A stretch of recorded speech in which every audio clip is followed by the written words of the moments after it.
morning. Alright, good morning din sa mga tatlo. Good Magandang umaga na lang, morning! baka ayaw ng English eh. So, I won't be preaching this morning, but as we continue on with our series, Walk. How many of you appreciate our series so far? Yung Walk, no? Praise God. We are blessed to have our preachers and first-timers. Okay, pero ba dito first-timers? Buti pinalala mo. First time joining us here in Victory Dasma, or maybe hindi ka pa connected. Ayun, meron tayo doon sa balcony. Welcome to Victory Dasma Niñas. Pero ba, how about here? Meron dito, welcome po. I hope to get to know you more. Later on po, after the service, okay lang if we can stay po doon sa may balcony mamaya so that we can get to know you. Alright? Welcome.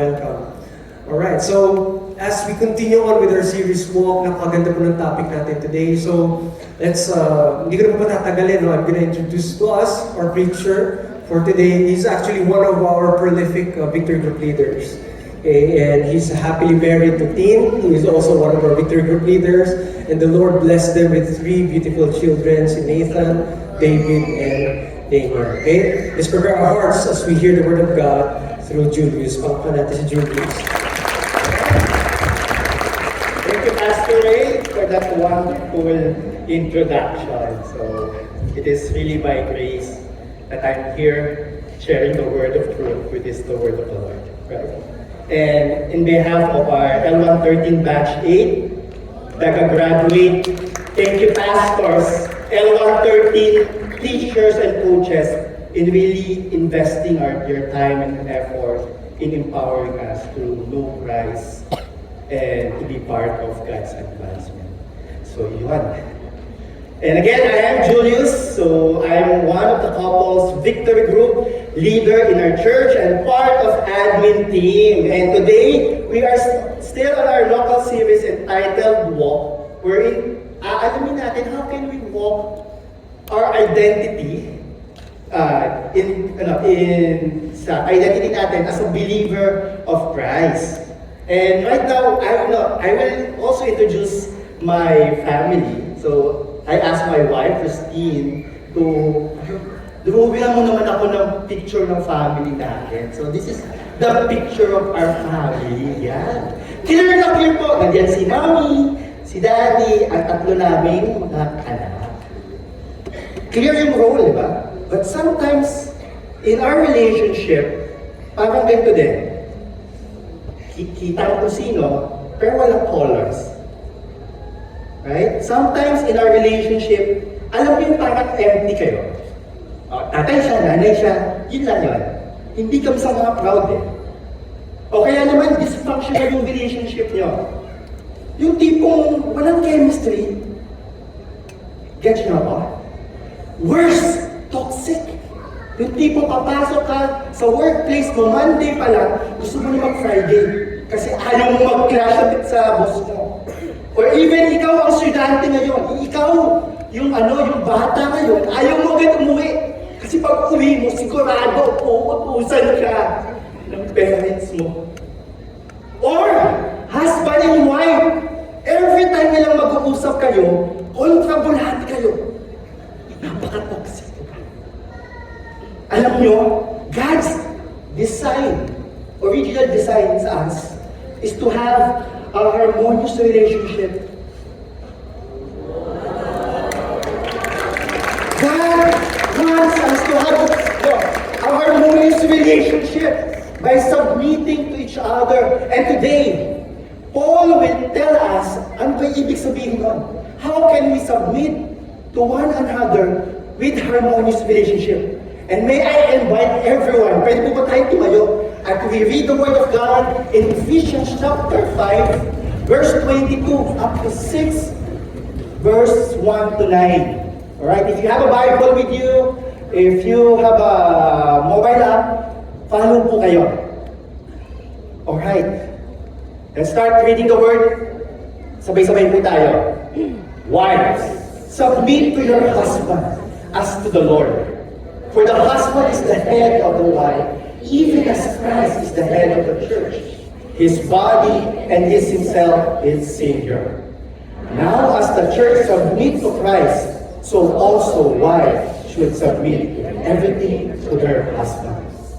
Husbands, love your wife as Christ loved the church and gave himself up for her, that he might sanctify her, having cleansed her by the washing of the water with the word, so that he might present the church to himself in splendor, without spot or wrinkles, or any such thing, that she might be holy and without blemish. In the same way, husbands should love their wives as their own bodies. He who loves his wife loves himself. No one ever hated his own flesh, but nourishes and cherishes it, just as Christ does the church, because we are the member of his body. Therefore, a man shall leave his father and mother and hold fast to his wife, and the two shall become one. This mystery is profound, and I'm saying that it refers to Christ and the church. However, let each one of you love his wife as himself, and let the wife see that she respects her husband. Children, obey your parents in the Lord, for this is right. Honor your father and mother. This is the first commandment with a promise, that is, may we go well with you, and that you may live long in land. Fathers, do not provoke your children to anger, but bring them up in the discipline and instruction of the Lord. Bondservants, obey your earthly master with fear and trembling, with a sincere heart, as you would Christ, not the way of the eye service as a people pleaser, but a bondservant of Christ, doing the will of God from the heart, rendering service with a good will as to the Lord and not to man, knowing that whatever good anyone does, this is he will receive back from the Lord, whether he is a bondservant or is free. Masters, do the same thing, and stop threatening, knowing that he is both their master and yours in heaven, that there is no partiality in him. Let us pray. Heavenly Father, thank you for your word. Thank you for teaching us, Lord God, for understanding what you did at the cross. And as we try to understand what Paul mentioned here about submitting to one another, may nawa, Panginoon, yung pagsubmit namin is anchored to you, so that we will walk in love and not by words. Lord God, speak to us. Lord, I believe that your word will not return to you empty. And every word na pagbubulayan namin ngayon will produce a changed heart, a repentant heart. Thank you, Lord. In Jesus' name we pray. Amen. Alright. Pwede po upo ang bawat isa. Yan.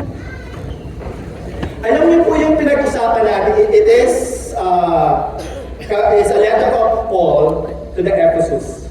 So kung mapapansin niyo po dito, may tinatawag po silang household codes. So this is a relationship between a ruler and a subordinate.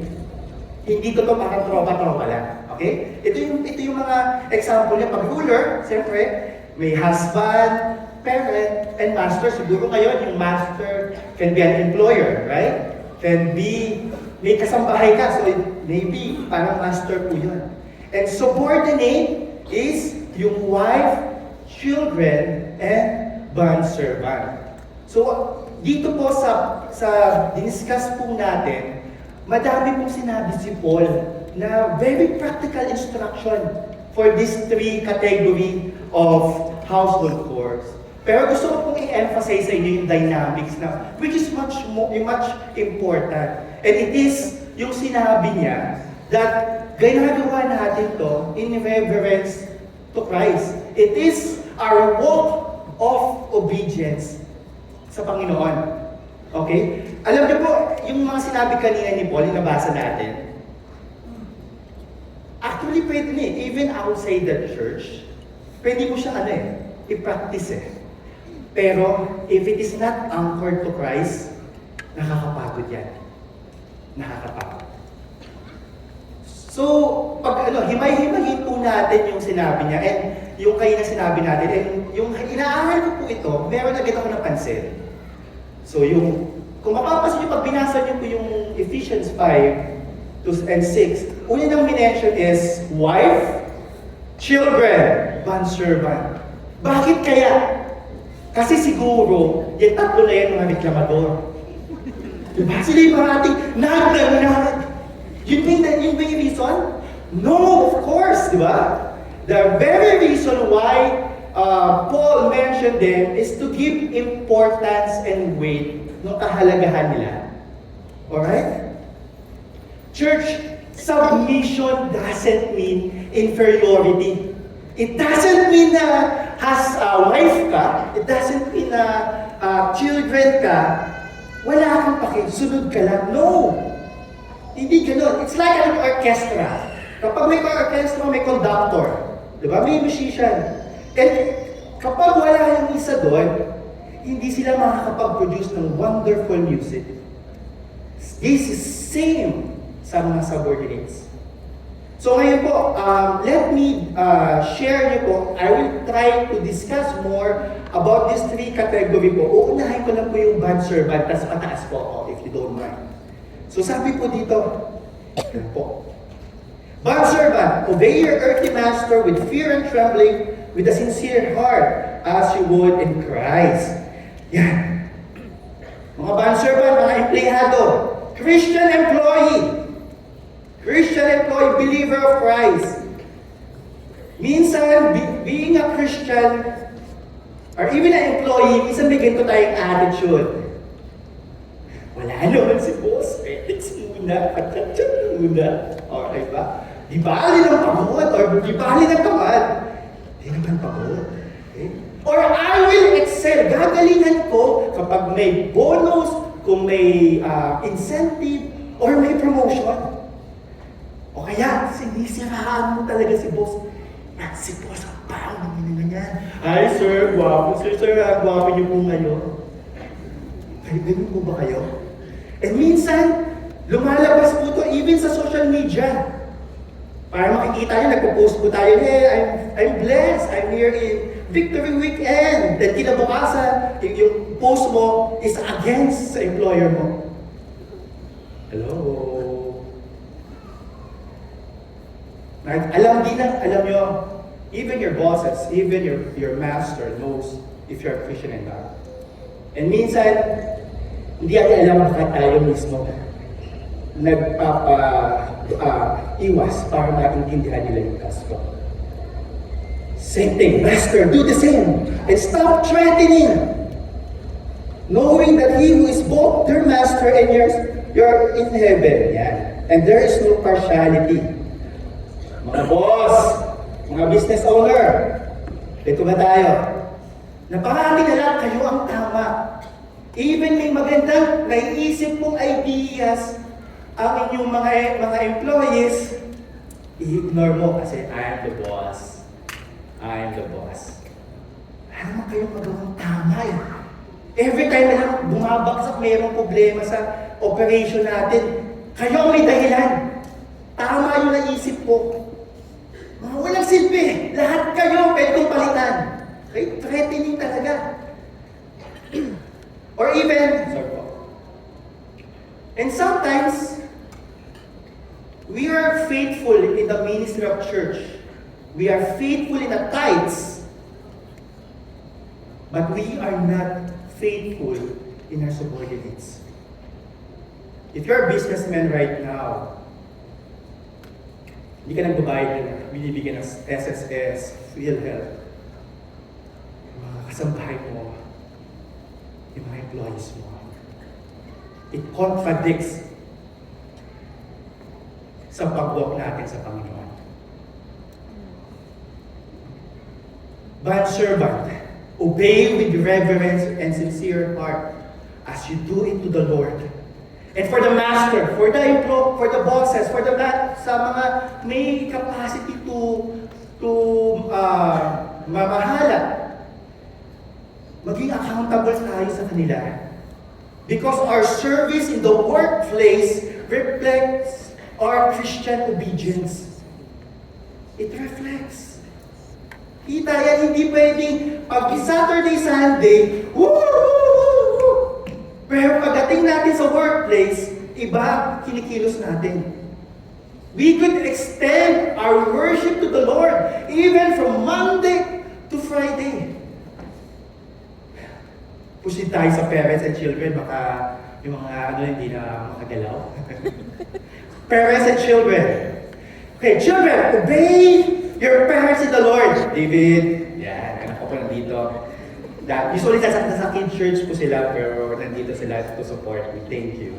Honor your father and mother. And this is the first commandment with a promise. Gusto ko ibigyan din dito is obey with honor. As a children, you can obey. Yung alam mo yung moment, nga, pagluto ka ng kanin,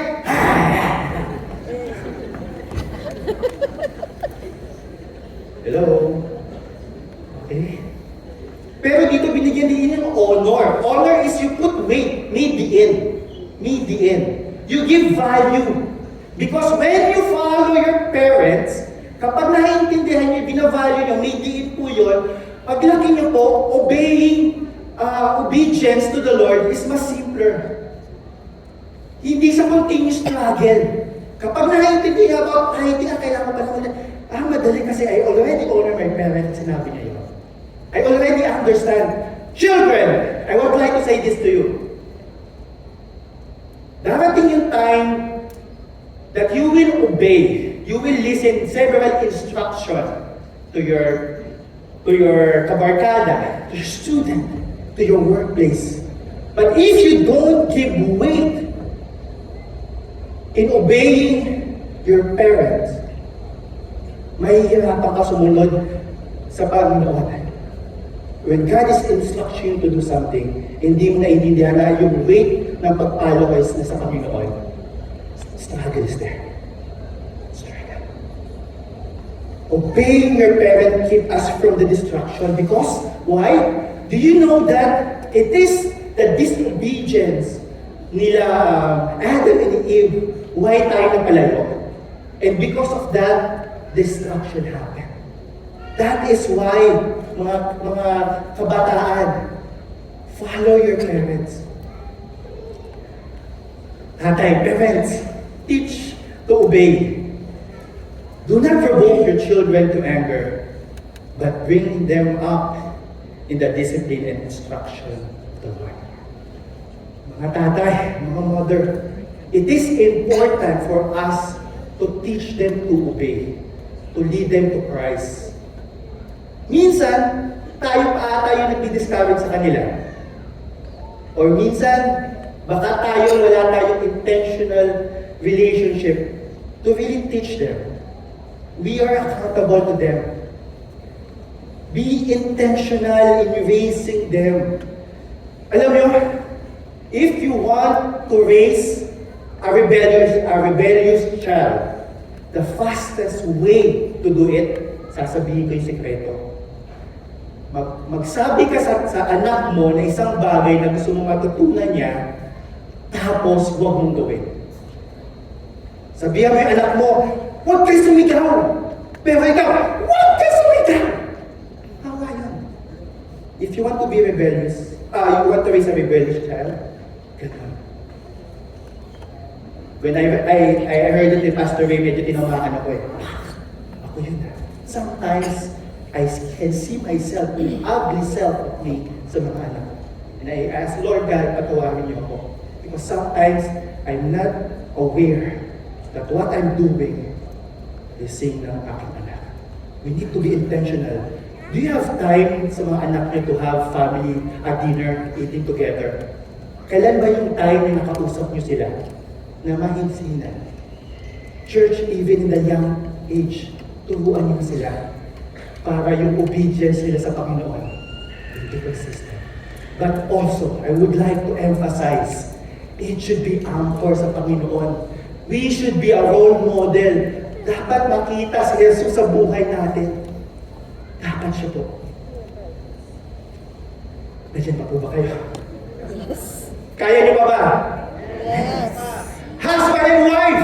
Yun! Sino po gusto niyo sa unahin natin? Si wife o si husband? Wife! Wife! Wife! Submit to your husband as to the Lord. For the husband is the head of the wife, even as Christ is the head of the church. Yun.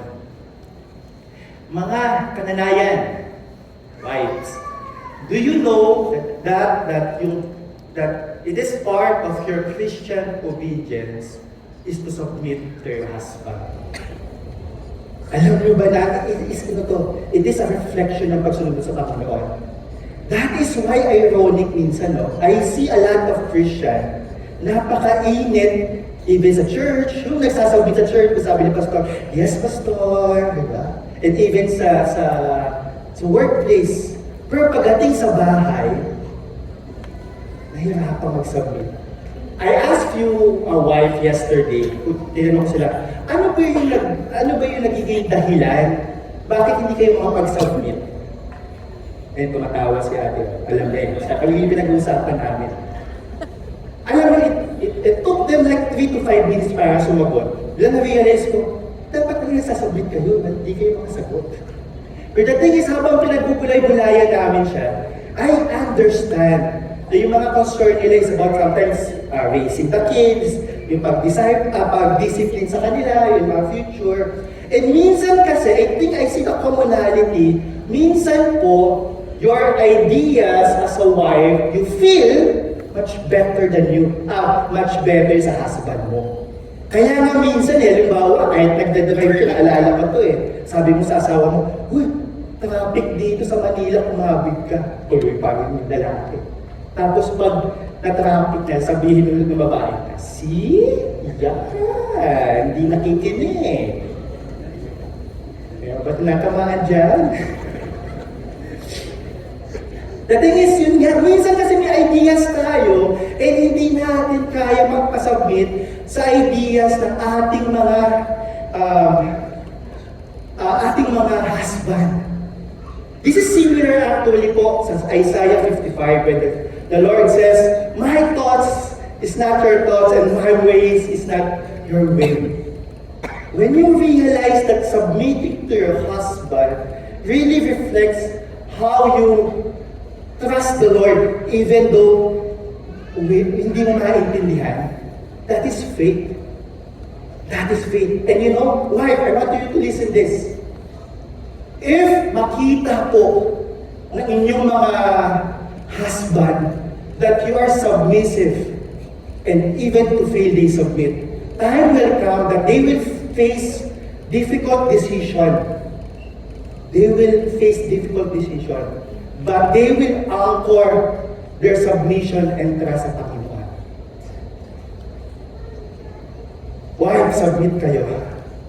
Submit whether it is favorable or not.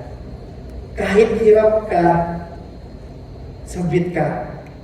O syempre ngayon, tatanong kayo, so ibig sabihin lahat? Ibig sabihin lahat? I think God is not like that, right? Maybe may exception yan. If the instruction of your husband is causing you to sin, of course not. If the instruction of your husband is causing you para maging, tawag dito, saktan mo sa sarili mo, masasaktan yung family mo, of course not. If your husband is insane, of course not. If your husband is breaking the bond of marriage,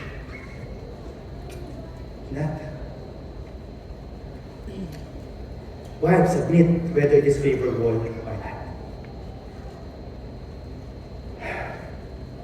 Church, husband, meron akong pondering question sa inyo before tayo pumunta sa inyo. Para ma-ready nyo naman yung sarili nyo. Husband, knowing that yung pagsunod sa inyo ng wife nyo is their walk of obedience kay Lord. Why sometimes we make it hard for our wife to submit to us? Minsan hindi natin alam, nahihirapan na pala yung wife natin mag-submit na tayo gumagawa. Church, they submit to us because they're following Christ. Amen?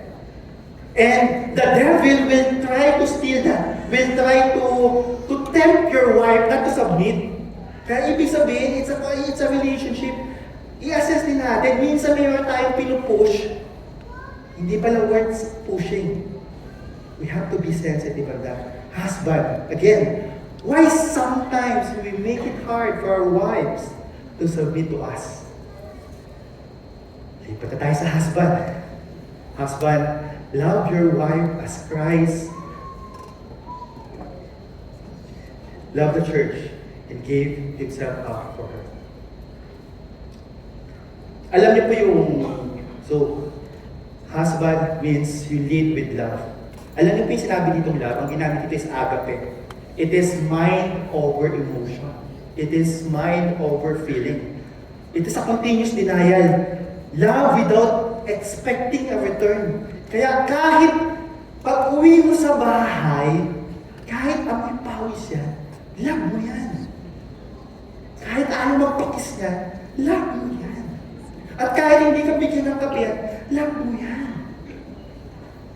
Love mo yan. Amen po ba? Amen. Eh sabihin ng mga tatay dito, di ba ako ang boss? Ako yung head of the family. Sumunod kayo. No! If we will follow yung words view, maybe tama ka. Words view, ganun talaga. Sunod kayo sa head. Pero alam nyo, ang pinakita ni Lord, Jesus' view is different. Because what Jesus did to demonstrate His leadership is, He stooped down, bumaba po siya, and winash po niya yung paa ng mga disciple niya. Leadership in service. Okay. Are you there? Yes. Mga tatay, nandiyan pa ba kayo? Mahalin niyo pa ba? Will you keep loving your wife in spite of many things? As similar to what Jesus did for us.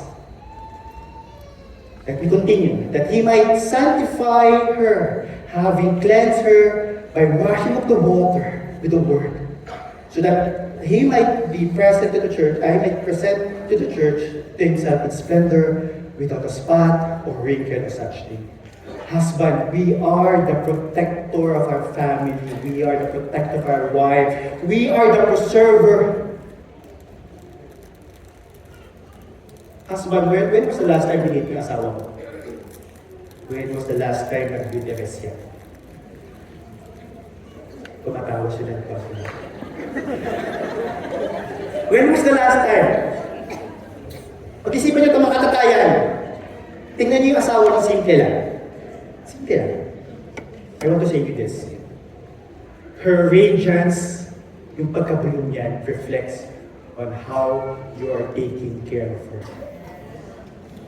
Pag nakita mo ang lotion niyan, bumalik ka sa sarili mo. I'm not investing sa asawa.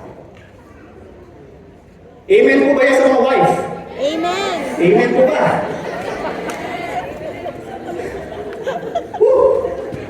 In the same way, husbands should love their wife as their own body, as he loved his wife and himself. You are one. You are one. Kaya pag sinaktan mo yung asawa mo, sinasaktan mo din yung sarili mo. Kasi saktan yung sarili mo, masakit, di ba? Ginagawa mo ba? No. You're not doing that. But sometimes, kung tayo mga men, ganun tayo. When we say mga mabibigat na salita, it will return to us if we bless our wife, if we take care of her. Babalik yun. Pag sinerve mo siya, if you take care of her, sigurado yung mamayang gabi may masahe ka.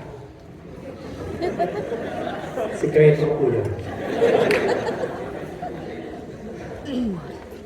Husband, know your wife and do everything not to lose her because she is part of your body. Will you allow your hands to maputol lang na ganyan basta-basta? No, right? Even it is hard. Even parang hindi na kayo magkaintindihan. Please, take care of her. Hold her. That is the same thing that Jesus did in our cross, that even though we don't deserve it, even though ilang beses ka na tinatanggi mo siya, He keeps pursuing us.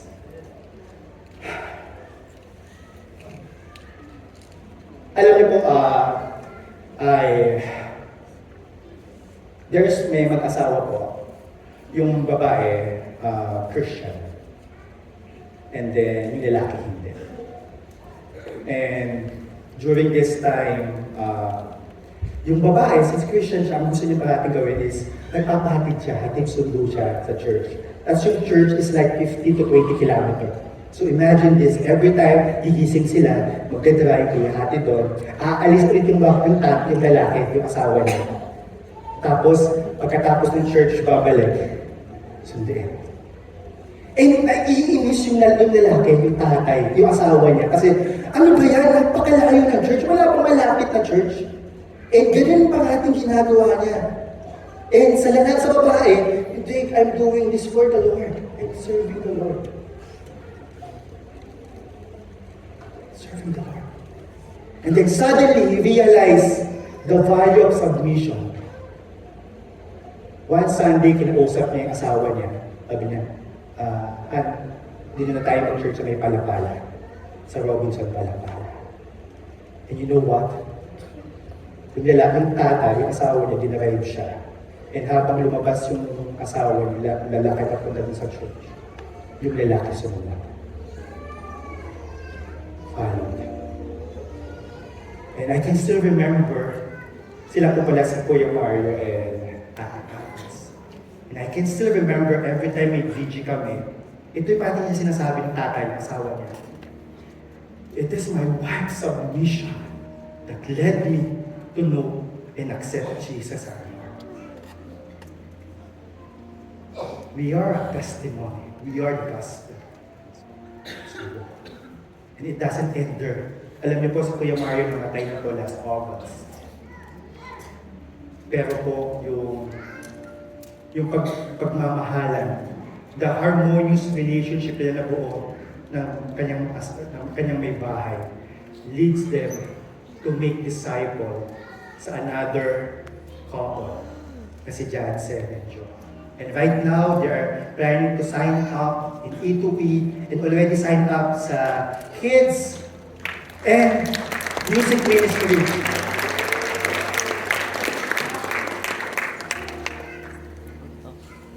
Church, as we believe the gospel, as we submit each other, we reflect gospel. And that is why Ephesians 1-3 is binigyan ng importance ni Paul. Na dapat masunod mo ito. Maybe it's really hard, right? But you need to understand Ephesians 1-3. And this talks about yung lavish love ni Lord.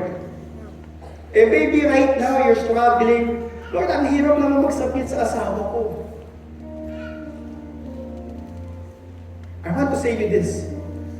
God is telling you right now, come to me, all of you who have heavy burden, and I will give you rest. Ayaw naman niya solohin mo yan eh. Learn from me, for my yoke is easy, and my burden is light. Don't tell to your husband or your wife na magbago ka, gayahin mo. No, point them to Christ.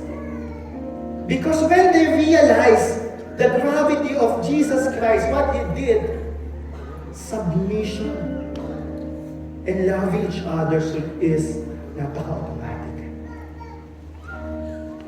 If you are a person right now, you have like struggling, you have a difficult time with your relationship, maybe sa asawa mo, sa parents mo. Maybe you have a toxic life, relationship. Dysfunctional. You're struggling. You've been praying so hard for your wife to husband. No, I want to tell this. Anchor it to Christ. Anchor it to Christ. If you're that person, I would like to pray for you. I would like to pray for you. Manalangin po tayo. Thank you, Father. Lord, thank you for your goodness. Thank you for your mercy and love. That in spite of everything. In spite of we are not, Lord, believing in you. We disregard your love to us, yet you pursue us. Thank you, Father, for your grace. Thank you for your love. Now I understand why I believe in you, I follow you.